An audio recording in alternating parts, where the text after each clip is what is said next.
참으로 감사합니다. 영원한 멸망 가운데서 저희를 구원하여 주시고 자녀 삼아 주시고 또 우리에게 귀한 교사의 직분을 허락해 주셔서 하나님의 말씀을 다음 세대에 전할 수 있는 귀한 직분 주신 것을 감사드립니다. 이 시간 전해지는 말씀들이 먼저 우리의 마음속에 새겨지고 또 우리의 삶을 변화시키고 또 우리의 입술과 우리의 삶을 통해서 우리 학생들에게 더욱더 힘있게 전해지기를 원합니다. 이 시간 오직 주 성령님의 인도하심에 모든 것을 맡기고 의지합니다. 우리를 십자가의 피로 구원하여 주시고 한결같이 사랑하시는 우리 구주 예수 그리스도 이름으로 기도드립니다. 아멘. 우리 다 함께 신약성경 고린도 후서 8장 말씀을 찾겠습니다. 신약성경 294페이지 고린도 후서 8장 1절부터 6절까지 말씀입니다. 제가 읽어드리도록 하겠습니다. 형제들아, 하나님께서 마게도냐 교회들에게 주신 은혜를 우리가 너희에게 알게 하노니 환난의 많은 시련 가운데서 저희 넘치는 기쁨과 극한 관한이 저희로 풍성한 연보를 넘치도록 하게 하였느니라.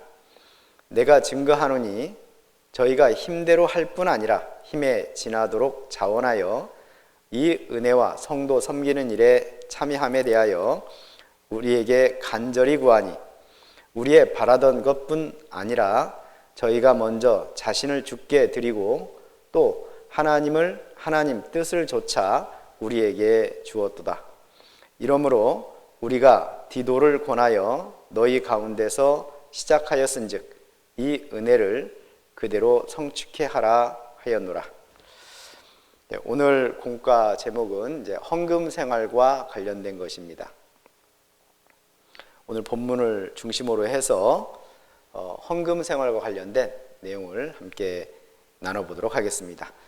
오늘 읽은 본문 가운데 4절 말씀을 우리 함께 다시 한번 읽어보도록 하겠습니다. 이 은혜와 성도 섬기는 일에 참여함에 대하여 우리에게 간절히 구하니. 사도 바울 당시에 이제 어려운 지역에 있는 형제 자매들을 돕는 일에 대해서 마게도냐 교회가 헌금함으로 참여한 그 내용을 가지고 지금 이렇게 기록하고 있는 내용입니다.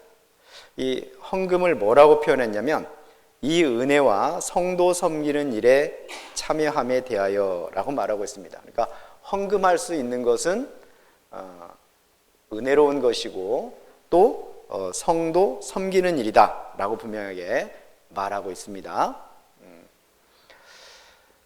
사람의 제일 가는 목적이 무엇이냐 라고 우리가 질문을 던지고 답을 찾는다면 이제 앞서간 그리스도인들이 자신들의 믿음을 고백한 신조들이 여러 개가 있거든요. 그 신조들의 첫 번째 질문과 답에서 찾을 수가 있습니다. 사람의 제일 가는 목적이 무엇이냐? 그것은 하나님을 영화롭게 하고 하나님을 즐거워하는 것이다 라고 그렇게 답을 하고 있습니다. 자, 그것은 이사야 43장 말씀에도 분명히 나와 있습니다. 왜 하나님께서 하나님의 백성을 선택하고 또 구원하셨는가? 그 이유가 나와 있는데 여기를 잡으시고 이사야 43장 한번 찾아보겠습니다. 이사야 43장 21절입니다. 21절 함께 한번 읽어보겠습니다. 이 백성은 내가 나를 위하여 지었나니 나의 찬송을 부르게 하려 함이니라. 나의 찬송을 부르게 하려 함이니라. 그리고 7절에도 비슷한 말씀이 있는데요. 43장 7절도 함께 한번 읽어보도록 하겠습니다. 무릇 내 이름으로 일컫는 자 곧 내가 내 영광을 위하여 창조한 자를 오게 하라. 그들을 내가 지었고 만들었느니라. 하나님께서 왜 하나님의 백성들을 선택하셨는가? 왜 구원하셨는가? 왜 하나님의 것으로 삼으셨는가? 그 이유를 하나님을 찬송하게 하고 하나님의 영광을 위하여라고 그렇게 말하고 있습니다. 신약성경에도 우리가 살아가는 삶의 목적을 이렇게 표현하고 있죠. 고린도전서 10장 31절을 보면 너희는 먹든지 마시든지 무엇을 하든지 다 하나님의 영광을 위하여 하라 라고 그렇게 분명하게 우리의 삶의 목적을 말씀하고 있습니다. 그러면 도대체 하나님을 찬양하고 하나님의 영광을 위하여 사는 구체적인 삶이 뭐냐? 먹든지 마시든지 무엇을 하든지 모든 영역에서 그렇게 하라고 했는데 좀 더 구체적으로 어떻게 하는 것이 과연 하나님의 영광을 위하여 사는 삶이냐? 그것을 좀 넓게 보면 하나님의 율법 속에 그러한 삶이 드러나 있습니다. 하나님께서 주신 율법은 크게 둘로 나눌 수 있다고 예수님께서 말씀하셨죠. 크게 첫 번째는 마음을 다하고 뜻을 다하고 힘을 다해서 주 너의 하나님을 사랑하는 것이고, 두 번째는 내 이웃을 내 몸처럼 사랑하는 것이다 라고 그렇게 예수님께서 말씀해 주셨습니다. 그러니까 율법이라는 것은 사람이 어떻게 살아야 되는가, 어떻게 사는 것이 하나님의 영광을 위한 삶이고 하나님을 영화롭게 하는 삶인가를 구체적으로 이제 나타내고 있는 거고, 그것은 하나님을 사랑하는 것이고 내 이웃을 내 몸처럼 사랑하는 것이다 라고 그렇게 또 표현되어 있습니다. 그러면 하나님을 사랑하는 것, 내 이웃을 내 몸처럼 사랑하는 것, 그것을 이제 율법을 통해서 우리가 알 수 있는데 대표적인 것이 십계명이죠. 그런데 사실은 그것을 우리가 실천할 능력이 없었죠. 우리는 그 율법에 대해서 완전히 실패한 자였습니다. 그것은 하나님과의 관계가 완전히 끊어졌기 때문이죠.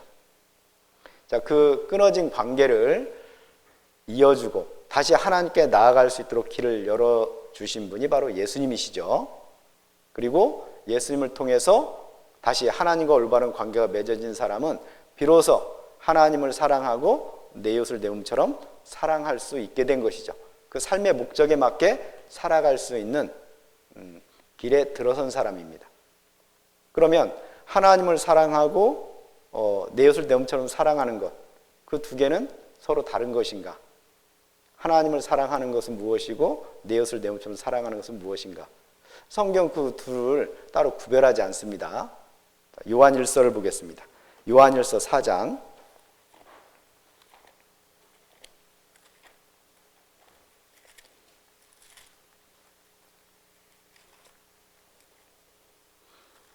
요한일서 4장 20절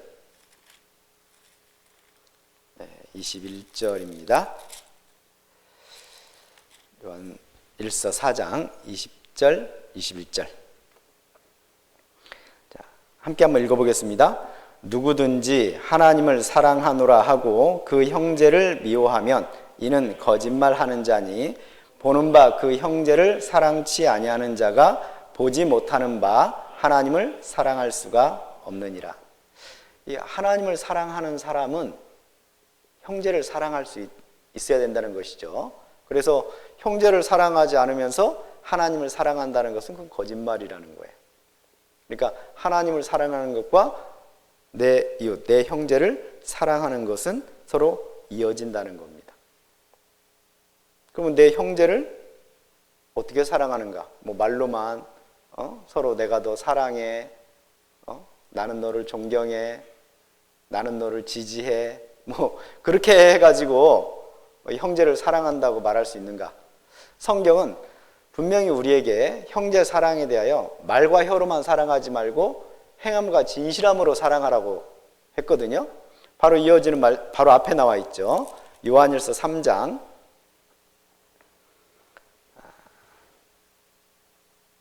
18절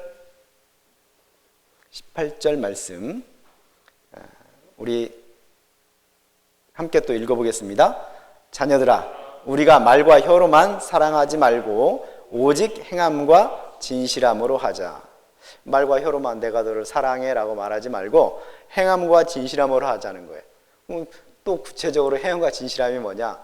바로 앞에 나와 있죠. 자, 17절 또 마저 읽어보겠습니다.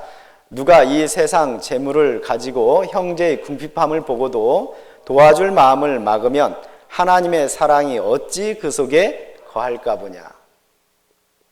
그러니까 이걸 쭉 이어서 생각해 보면 우리가 헌금 생활을 한다는 것은 단순히 내가 가지고 있는 재물 일부를 교회에다가 이렇게 드리는 그런 것에 그치는 것이 아니고 하나님의 영광을 위한 삶의 구체적인 실천인 형제 사랑의 방법 중에 가장 실질적인 방법이라는 거예요. 그래서 우리가 헌금할 수 있다는 것은 하나님의 은혜 아래 있다는 것이고, 또 내가 헌금한다는 것은 내 형제 자매를 구체적으로 사랑한다는 뜻이라는 겁니다. 그러니까 단순히 내가 가지고 있는 것의 일부를 들여서 그냥 필요한 곳에 쓰도록 하는 것이 아니고, 이것이야말로 우리의 신앙 고백이자 실천이며 우리 신앙생활에서 가장 중요한 부분이라는 것을 우리가 알아야 된다는 겁니다. 사도 바울은 고린도서 11장 29절에 보면 이렇게 말하고 있거든요. 누가 약하면 내가 약하지 아니하며 누가 실족하게 되면 내가 애타하지 않더냐. 한 마음을 품으라는 얘기죠. 형제자매의 어려움을 보고 그들과 한 마음을 품는다는 게 뭐겠어요? 그들의 어려움에 적극 참여하고 그들의 문제를 해결해 주려고 노력하는 거 아니겠어요? 헌금 생활이야말로 그렇다는 거죠. 그래서 사도 바울이 복음을 전하는 데 있어서요, 누군가에게 특별히 가르침을 받은 것이 없고 예수님으로부터 직접 이 가르침을 받고 복음을 전했는데, 나중에 사도들과 만났을 때 서로 교제하는 가운데 사도들의 그 앞에 12사도죠. 사도들의 믿음과 사도 바울의 믿음이 다르지 않다는 것을 확인했죠. 그러면서 또 추가로 부탁한 부분이 있습니다. 사도들이 바울에게 성도 섬기는 일에 대해서 부탁했습니다. 그러자 사도 바울은 나도 그것을 이미 그전부터 하고 있다라고 말했죠. 그러니까 교회에 있어서 가장 중요한 두 축은 뭐냐면 복음을 전하는 것이고 성도 섬기는 일을 하는 거예요. 그 두 가지를 가능하게 하는 원천이 헌금이라고 말할 수가 있는 것이죠. 그러니까 내가 하나님을 사랑한다, 나는 형제자매를 사랑한다 하면서 헌금에 참여하지 않는 것은 그의 믿음을 우리가 인정하기 참 힘든 그런 측면이 있다는 겁니다.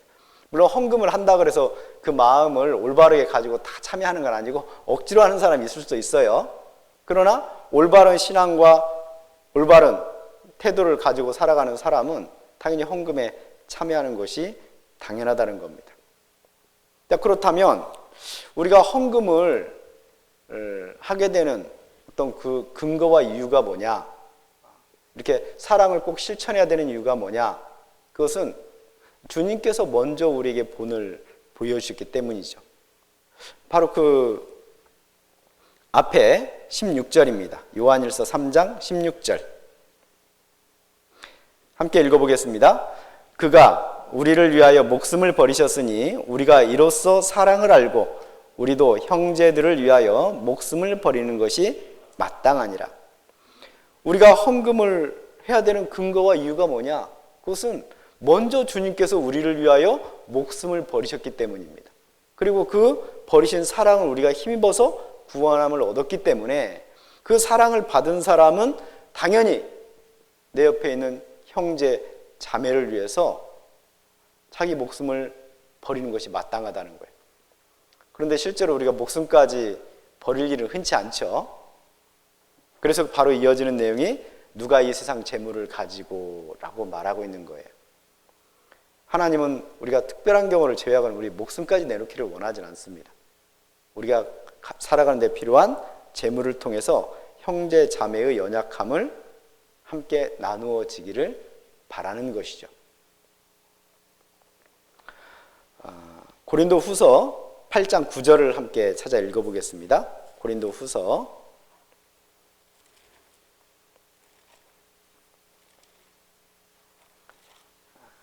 8장 9절 제가 읽겠습니다. 우리 주 예수 그리스도의 은혜를 너희가 알거니와 부요하신 자로서 너희를 위하여 가난하게 되심은 그의 가난함을 인하여 너희로 부요케 하려 하심이니라. 우리 주 예수 그리스도의 은혜를 너희가 분명히 알거니와.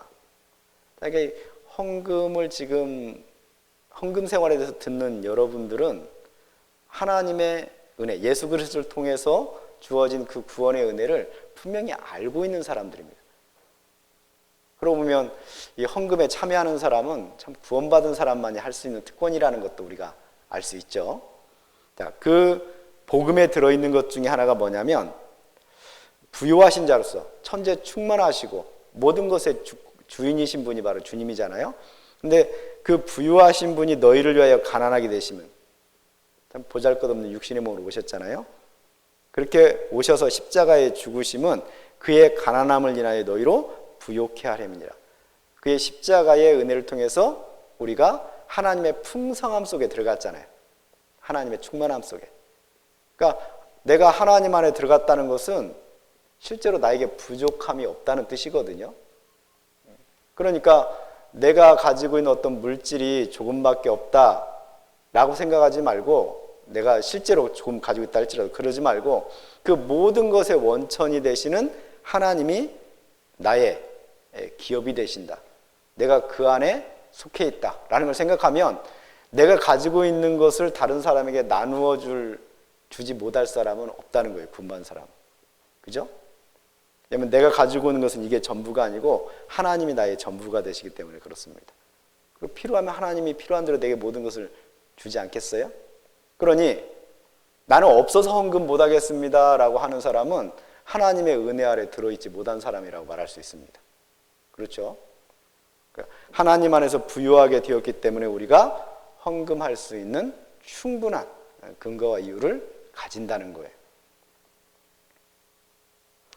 또 요한복음 13장 보겠습니다.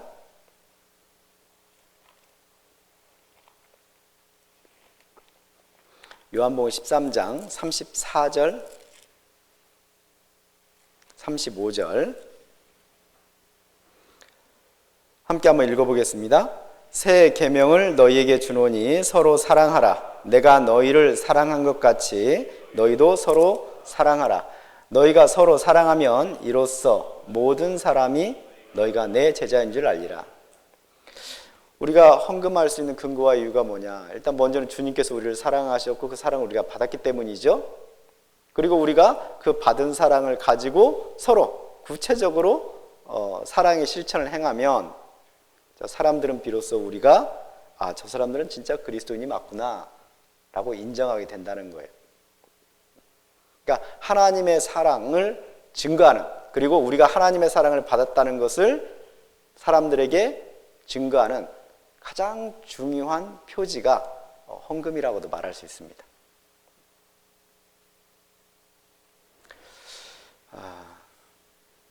그리고 이 헌금을 통해 가지고 구약 성경에 이스라엘 백성이 출애굽 사건 당시에 경험했던 그 만나의 사건을 우리의 삶 속에서 직접 재현하고 경험할 수가 있어요. 이 만나라는 게 그렇잖아요. 광야에서 먹을 것이 없을 때 하나님께서 하늘에서 양식을 내려주셨는데 6일 동안이라고 7일째 쉬라 그랬잖아요. 어떤 사람은 아침에 가서 부지런히 일해서 많이 거두고, 어떤 사람은 좀 몸이 아프거나 불편해서, 또는 좀 뭔가 문제가 있어서 가서 좀 느리게, 그리고 조금 거두을 수 있잖아요. 그런데 가져와서 양을 재보면 어떻다 그랬어요? 똑같다 그랬습니다. 많이 거둔 자도 적게 거둔 자도 똑같다. 그게 이제 평균케 하려 함이라고 성경은 말하고 있거든요. 그게 이제 평균케 함의 원리라고 말할 수 있습니다. 하나님께서도 이 교회 안에 어떤 사람에게는 더 많은 것을 허락할 수도 있고, 어떤 사람에게 좀 더 어려움을 허락할 수도 있어요. 부족함을 허락할 수도 있습니다. 그런데 그것이 교회 안에서 그런 형제자매들이 만났을 때에 서로의 헌금을 통해서 주 안에서 평균케 되는 원리가 다시 재현된다는 겁니다. 그리고 우리가 경험할 수 있어야 되는 거예요. 그러니까 이 헌금이라는 것은 굉장히 중요한 것이죠. 아까 고린도후서 8장 말씀을 읽었는데 고린도후서 8장 말씀에 그 내용들이 쭉 나와 있습니다. 이제 평균케 하는 원리. 그리고 지금 이 고린도 후서는 고린도 교회 성도들에게 쓴 거잖아요. 고린도 교회 성도들에게 이 헌금, 연보에 동참할 것을 지금 사도 바울이 원하는 거거든요. 동참을 요구하는데 그냥 다른 지역에 특별히 이때의 다른 성들은 예루살렘 교회를 말하는 겁니다. 예루살렘 교회를 돕기 위한 이 연보에 고린도 교회 성도들도 좀 참여하기를 원하는데 그 연보에 누가 먼저 참여했냐? 마게도냐죠. 마게도냐라 그러면 현재 그리스 북부 지역을 말하는데 그리스에서 항상 북부 지역은 비주류였습니다. 그리스라는 그 나라에서 항상 주류는 아테네 그리고 그보다 남쪽인 스파르타 이 두 지역이 주로 중심이었지 북쪽인 마게도냐는 항상 변방이었어요. 왜 변방이었겠어요? 먹고 살기가 힘들었던 지역입니다. 늘 가난했어요. 부족했어요.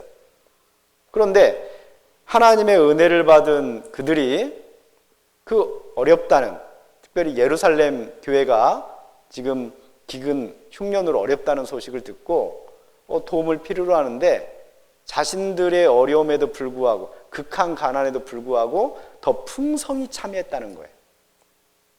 없는 가운데서도 더 풍성하게. 그게 하나님의 사랑을 받은 자의 당연한 모습이 아니겠느냐. 그러니 너희도 그 안에서 좀 본을 보여라. 고린도 지역은 풍성한 지역, 남쪽이거든요. 그리스 남쪽, 풍성한 지역, 항구 도시고. 그러니 너희도 그 일에 참여하는 것이 마땅하다라고 지금 권하고 있는 거예요. 자, 중요한 것은 우리가 헌금에 참여하는 근거와 이유가 뭐냐? 먼저 주님께서 우리에게 그 큰 사랑을 부어주시고 더불어서 우리로 하여금 영적인 부유함을 허락해 주셨기 때문에 우리가 기꺼이 우리가 가지고 있는 것을 다른 사람에게 내어줄 수 있는 힘이 있다는 겁니다. 그러니 세상에 헌금 못할 만큼 가난한 사람은 없어요. 헌금 못할 만큼 가난한 사람. 그 사람은 가난한 과부의 두 랩돈을 한번 생각해 봐야 될 거예요. 그는 자기의 생활비 전부를 넣었는데요. 그렇죠? 자, 그러니까 헌금을 한다는 것은 단순히 돈을 바치는 정도가 아니고 그의 신앙의 어떠함을 드러내는 중요한 표지가 된다는 거예요. 표지가.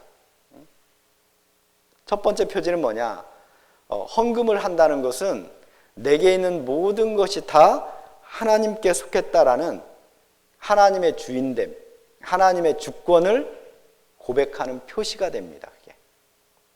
내가 가진 모든 것, 내가 가진 모든 것은 다 하나님으로부터 온 것이지 원래부터 내 것이 없는 거예요. 그러니까 내 것을 하나님께 바치는 것이 아니고 하나님이 주신 것을 다시 돌려드리는 것뿐이죠.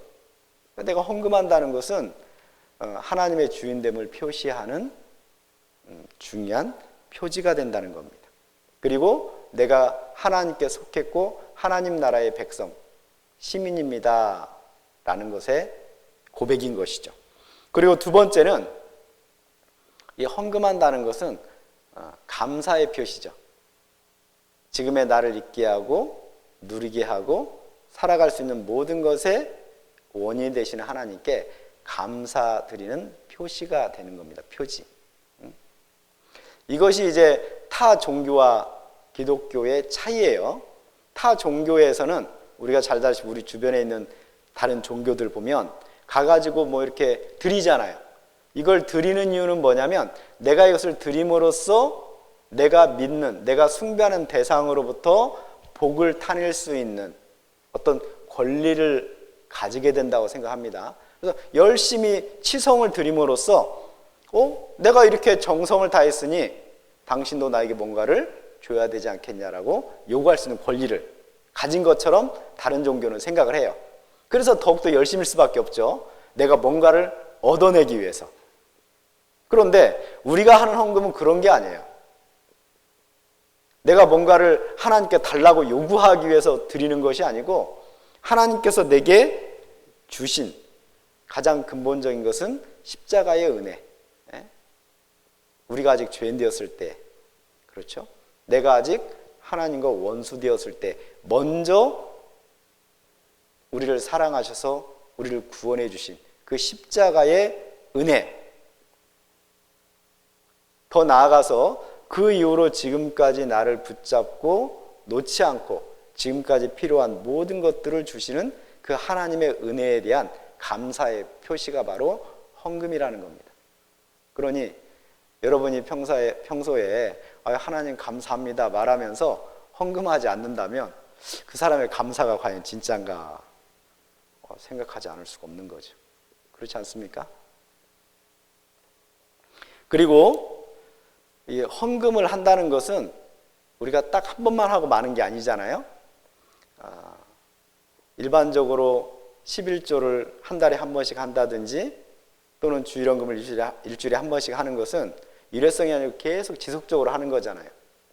그러니까 하나님께서 우리에게 주신 믿음, 내가 하나님을 믿게 된 그 믿음은 계속 우리가 가져가야 되는 믿음이잖아요. 신실한 믿음이거든요. 예수님께서 기도에 대해서 말하면서 내가 올 때 세상에서 믿음을 보겠느냐라고 하신 말씀 아마 생각날 겁니다. 그때 그 믿음은 이제 구원받는 믿음이 아니고 견디는 믿음이에요. 신실한 믿음, 유지하는 믿음이거든요. 그러니까 우리가 구원받은 믿음은 다시 사라지거나 구원이 없어지거나 취소되는 법이 없어요. 하지만 우리가 하나님의 자녀답게 구원받은 사람답게 살지 못하도록 마귀는 끊임없이 방해를 하잖아요. 어려운 환경을 통해서 아니면 여러 어려운 관계를 통해서 우리로 하여금 이 믿음의 길을 이탈하도록 자꾸 유혹한단 말이죠. 자, 그래서 우리는 믿음을 계속 지켜나가는 게 참 중요합니다. 우리가 지켜나간다는 것은 우리 구원이 잃어버릴까 봐 그 구원을 지키라는 뜻이 아니고 우리에게 허락된 이 믿음의 길을 주님 오시는 그날까지 끝까지 완주해야 되기 때문에 깨어있는 삶이 필요하다는 거예요. 자, 내 믿음이 그렇게 깨어있다는 것을 무엇을 통해서 입증할까요? 증거할까요? 헌금하는 거예요. 헌금을 꾸준히 함으로써. 이 교회는 구원받은 사람들의 모임이죠. 이 구원받은 사람들의 모임인 이 교회를 통해서 하나님은 하나님의 역사를 이루어 가십니다. 하나님의 역사를 이루어 가는 데는 교회의 형제자매들의 은사뿐만이 아니고 물질도 당연히 포함이 되겠죠. 교회는 성도들의 헌신으로 유지되는 곳이거든요. 그러니까 형제자매들이 헌금하지 않으면 결코 유지될 수 없는 곳이 교회예요. 그러니까 형제자매들이 헌금하기를 중단한다. 그럼 무슨 뜻일까요? 형제자매들이 믿음에서 떠났다는 뜻이겠죠. 그렇죠? 이 은혜에서 멀어졌다는 뜻이겠죠. 반대로 헌금을 계속 한다는 건 무슨 뜻일까요? 내가 이 은혜 아래 머물고 계속 이 은혜를 누리며 살아가고 있고 깨어있다는 뜻 아니겠어요? 그러니까 이 헌금이라는 것은 우리의 믿음이 신실하다는, 변함이 없다는 신앙의 표지가 된다는 겁니다. 그러고 보면 참 헌금이 단순하진 않죠. 단순히 그냥 내가 가지고 있는 돈 몇 푼 이렇게 드리는 정도가 아니라는 걸 알 수 있습니다. 그래서 이 헌금은 그냥 아무렇게나 하는 것이 아니고 좀 계획성 있게 해야 되겠죠.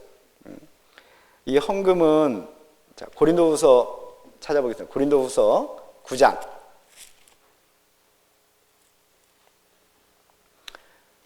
고린도후서 9장 3절입니다.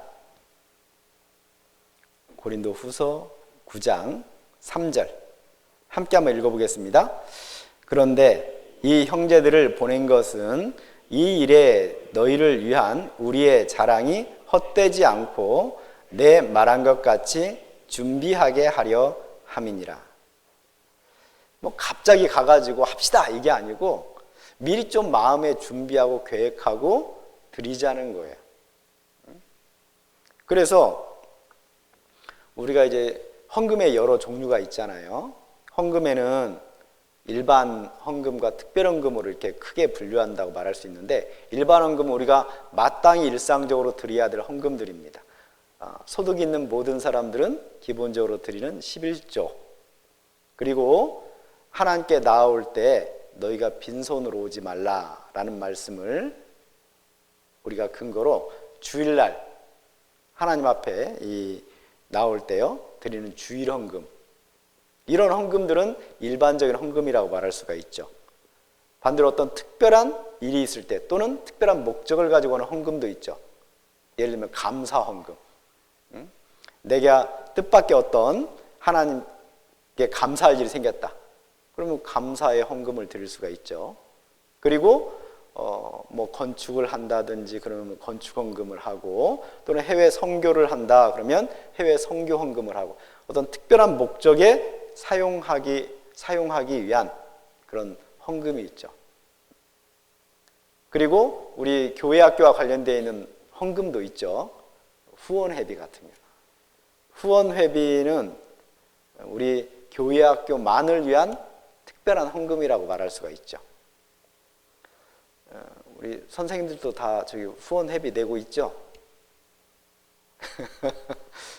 고개를 이러면 곤란해요. 교사들은 기본적으로 후원회비를 내야 돼요. 후원회비는 학부모님들만 내는 게 아니에요. 교사들도 스스로 좀 참여를 해야 됩니다. 그 모든 헌금은 계획성 있게 해야 돼. 계획성. 갑자기 뜬금없이 하는 것이 아니고 계획성 있게. 내가 내 생활에 얼마를 미리 드리자. 이게 왜 중요하냐면 헌금은 이 마게도냐 성도들의 모습을 통해서 우리가 알듯이 힘에 지나도록 자원하여 라는 말처럼 남는 걸 드리는 게 아니거든요. 헌금은. 예를 들어 내가 수입이 100인데 그 중에 지출이 70이 정해져 있다. 그리고 내가 쓸 수 있는 여윳돈이 30이다. 그 30 중에 얼마를 헌금으로 드린다. 그건 우선순위가 틀린 거예요. 우선순위가 틀린 겁니다. 우리가 가진 수입에 최우선적으로 먼저 떼어내야 될 부분이 뭐냐면 하나님께 드리는 거예요. 하나님께 드리는 것이 형제자매를 위해서, 교회를 위해서 쓰이는 헌금이라고 말할 수가 있죠. 우리 여기 선생님들은 헌금할 때 어떻게 하는지 모르겠어요. 그렇게 계획성 있게 제일 먼저 헌금을 먼저 떼고 그 다음에 내 생활을 이제 필요로 하는 그런 부분을 이렇게 떼어내는지 모르겠습니다. 한마디로 헌금은 남는 것을 드리는 것이 아니고 내게 꼭 필요한 것의 일부를 드리는 거예요. 이것을 그 가난한 과부의 두 렙돈을 통해서 알 수 있죠. 한번 찾아볼까요? 마가복음 14장입니다.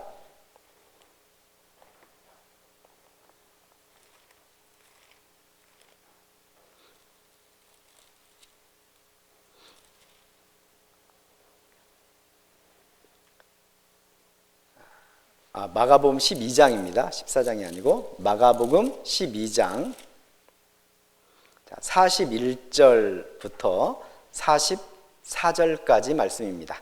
자, 함께 천천히 읽어보겠습니다. 예수께서 연보궤를 대하여 앉으사 무리의 연보궤에 돈 넣는 것을 보실새 여러 부자는 많이 넣는데 한 가난한 과부는 와서 두 렙돈 곧 한 고드란트를 넣는지라. 예수께서 제자들을 불러다가 이르시되 내가 진실로 너희에게 이르노니 이 가난한 과부는 연보궤에 넣는 모든 사람보다 많이 넣었도다. 저희는 다 그 풍족한 중에서 넣었거니와 이 과부는 그 구차한 중에서 자기 모든 소유 곧 생활비 전부를 넣었느니라 하셨더라. 그 예수님 당시에 그 성전에 있는 연복에 있잖아요. 그 연복에는 아니 항아리처럼 나팔 모양으로 이렇게 안에가 생겼다고 해요. 이렇게 너희는 사람 앞에 나팔 불지 마라 라는 뜻이 이제 사람들에게 너의 선행, 너의 구제를 드러내지 마라는 뜻이기도 한데, 그게 이제 이 연복의 모양의 이제 또 비유기도 합니다. 이 연복에가 이렇게 나팔처럼 생긴 것은 들어간 것을 사람들이 다시 빼내지 못하도록 그렇게 만들었다 그래요. 그래서 이게 여기다가 동전을 딱 집어넣으면 소리가 날 거 아니에요? 그 사람이 얼마 넣었는지가 대충 이렇게 알 수 있었다 그럽니다. 그러니까 예수님께서 연복에를 대하여 이렇게 있는데 사람들이 넣는 걸 보는 거죠. 그러다가 과부가 2렙돈, 한 고드란트인데 요즘으로 표현하면 뭐라 할까요? 편의점에서 삼각김밥 하나 사 먹을 정도의 돈? 정말 배고프고 가난한 사람은 아껴서 삼각김밥 하나 정도 사 먹는다고 생각하면 됩니다. 조금 더 여유 있는 사람은 뭘 더 사 먹을까요? 컵라면 하나 더 사 먹겠죠. 그런데 이 가난한 과부의 2렙돈은 2개를 같이 먹을 수가 없는 그런 정도의 아주 작은 돈이라는 얘기입니다. 근데 자기에게 필요한 이 생활비 전부를 드렸다는 거예요. 그래서 가장 많이 드렸다라고 말하는 겁니다. 아마 하나님께서 헌금을 많이 하냐 적게 하냐는 금액을 가지고 판단하는 것이 아니고 헌금한 이후에 너에게 얼마나 남아있느냐를 보고 판단하실 것 같아요. 내가 예를 들어서 뭐 1,000만 원을 했어도 내가 1,000만 원을 가지고 있다면 나는 여전히 많이 가지고 있는 거잖아요. 근데 상대방이 2,000원을 했는데 그 사람의 수중에 아무것도 없어. 그럼 누가 더 헌금을 많이 한 거라고 주님 보실까요? 2,000원 헌금한 사람. 그렇죠. 그러니까 하나님은 헌금의 전체 액수의 크고 작음을 보는 게 아니고 그의 마음 자세, 그가 먼저 어디에 드렸느냐를 먼저 볼 거예요. 마게도냐 성도들이 모범이 됐던 것은 자신들의 극한 관한에도 불구하고 먼저 예루살렘 교회의 성도들을 돕는 일에 그 헌금을 했다는 것이죠. 그리고 세 번째, 헌금할 때 계획성 있게 하고 또 내게 남는 것이 아니라 필요한 것을 드려야 되는 것뿐만 아니고 이 헌금할 때는 좀 진실성이 있어야 됩니다. 교회에 헌금하는 것 때문에 죽은 사람이 사도행전에 나오잖아요. 사도행전 5장입니다.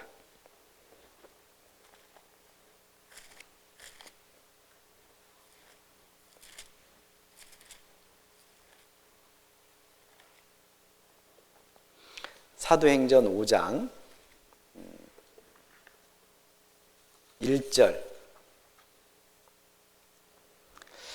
1절부터 6절까지 먼저 제가 좀 읽어드릴게요. 아나니아라 하는 사람이 그 안에 삽비라로 더불어 소유를 팔아 그 값에서 얼마를 감춤해 그 아내도 알더라. 얼마를 가져다가 사도들의 발 앞에 두니.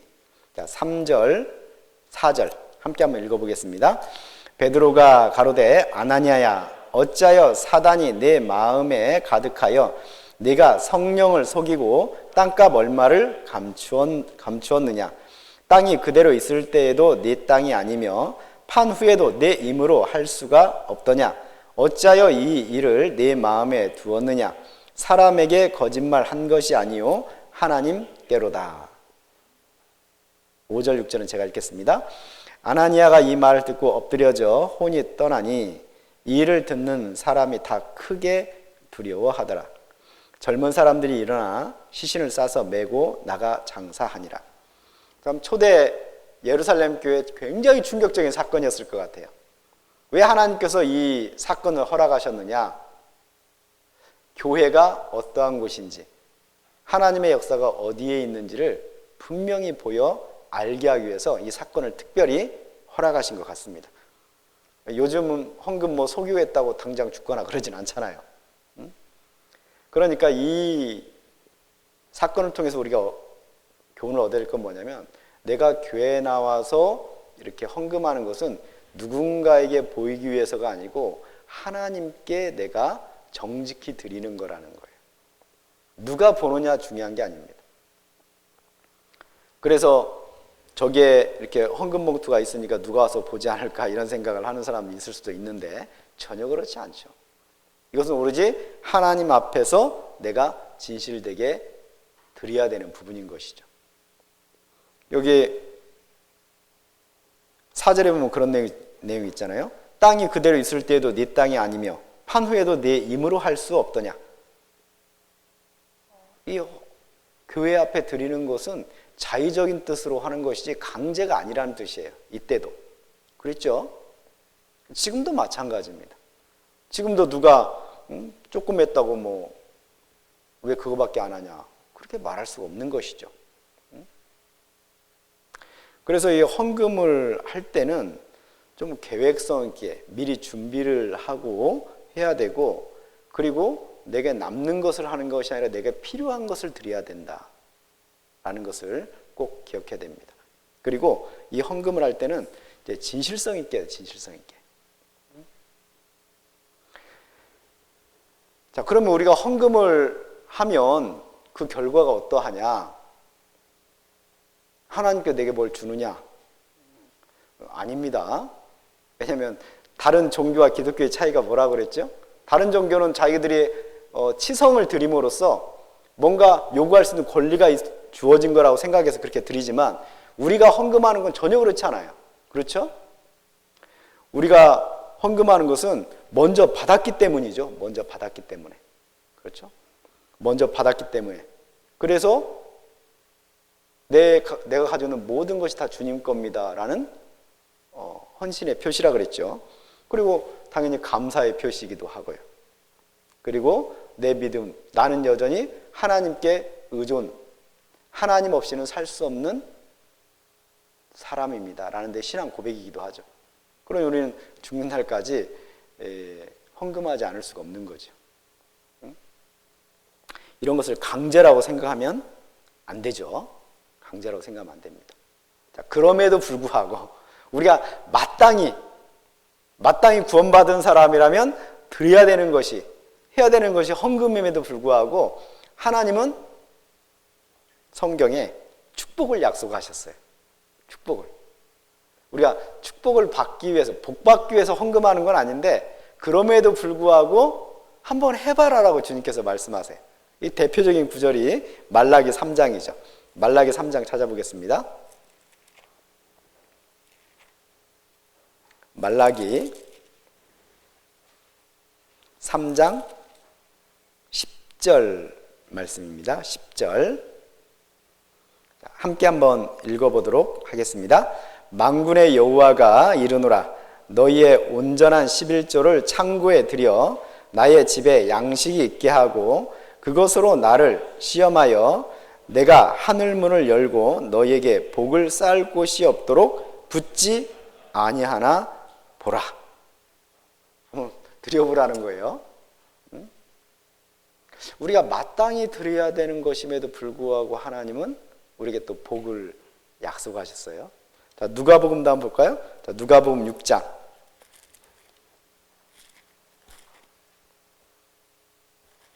누가복음 6장 38절입니다. 누가복음 6장 38절. 함께 또 읽어보겠습니다. 주라 그리하면 너희에게 줄 것이니 곧 후히 되어 누르고 흔들어 넘치도록 하여 너희에게 안겨주리라. 너희의 헤아리는 그 헤아림으로 너희도 헤아림을 도로 받을 것이니라.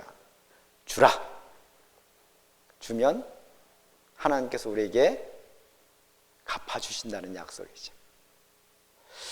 오늘 우리가 지금 공부하고 있는 공과가 헌금 생활인데 이 헌금 생활은 어찌 보면 우리가 좀 가볍고 또는 소홀하게 생각할 수 있는 부분이에요. 우리 신앙에 있어서.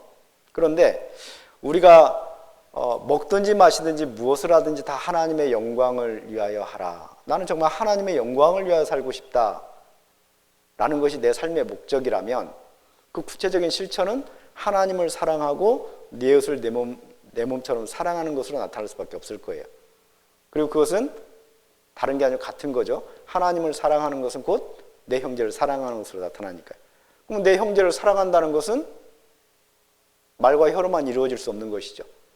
행함과 진실함으로 이루어질 수밖에 없는 겁니다. 함께 울고 함께 웃고 함께 나누고 할 수밖에 없는 것이죠. 그러니 이 헌금 생활이야말로 우리 신앙의 어떤 실질적인 모습을 드러내는 가장 중요한 표지라고 그렇게 말할 수가 있습니다. 한번 스스로 한번 돌아봐 보세요. 내가 지금 제대로 헌금 생활을 하고 있는가를 먼저 돌아보고 점검하면서 우리 학생들도 한번 살펴보세요.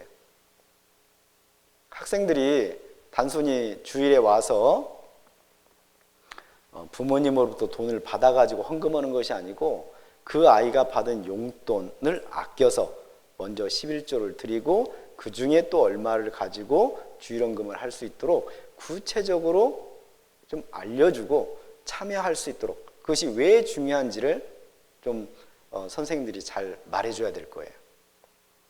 특히 이제 유초등부 아이들은 대부분 자기 것을 아껴서 헌금하는 경우는 거의 없고 교회 올 때 엄마 1,000원 해가지고 와가지고 헌금하잖아요. 그래서 내 것을 드리는 게 아니잖아요. 그러니까 이 초등부 아이들은 자기 것을 아껴서 드리는 법, 단돈 100원이라도 그런 법을 훈련해야 될 것이고 중고등부 아이들은 더 많은 용돈을 아마 받을 텐데 그런 것들을 먼저 드리는 훈련을 좀 해야 될 것 같습니다. 그럼으로써 내가 먼저 주님으로서 사랑을 받은 자다. 그래서 내가 당연히 이렇게 드리는 것이 마땅하다라는 것이고 그리고 이를 통해 가지고 하나님이 늘 나와 함께 하시고 내게 필요한 모든 것들을 필요한 때마다 시마다 공급하여 주신다라는 것을 경험하고 알아갈 수 있도록 좀 우리가 그렇게 지도하고 교육을 해야 될 것 같습니다. 자, 기도하겠습니다. 사랑과 은혜가 풍성하신 거룩하신 하나님 아버지 참으로 감사합니다. 우리를 영원한 멸망 가운데서 구원해 주시고 자녀 삼아 주시고 또 우리가 이 세상 살아갈 수 있도록 생명을 허락해 주셨습니다. 그리고 살아가는 데 필요한 모든 것들 주님께서 필요한 대로 채워주셨습니다. 그 주님의 은혜를 받은 우리가 먼저 교회 안에서 그 사랑을 실천하는 우리가 되기를 원합니다. 그리고 그 시작은 헌금 생활인 줄 믿습니다. 먼저 선생님들이 그리고 학생들이 하나님께 받은 사랑을 실천하고 적용함으로써 세상 모든 사람들이 우리를 보고 진정 그리스도인임을 알 수 있도록 주님께서 저희의 삶을 주관하시고 인도하여 주시옵소서. 우리들의 남은 생애를 오직 주 성령님께 맡기고 의지합니다. 우리를 십자가의 피로 구원하여 주시고 한결같이 사랑하시는 우리 구주 예수 그리스도 이름으로 기도드립니다. 아멘.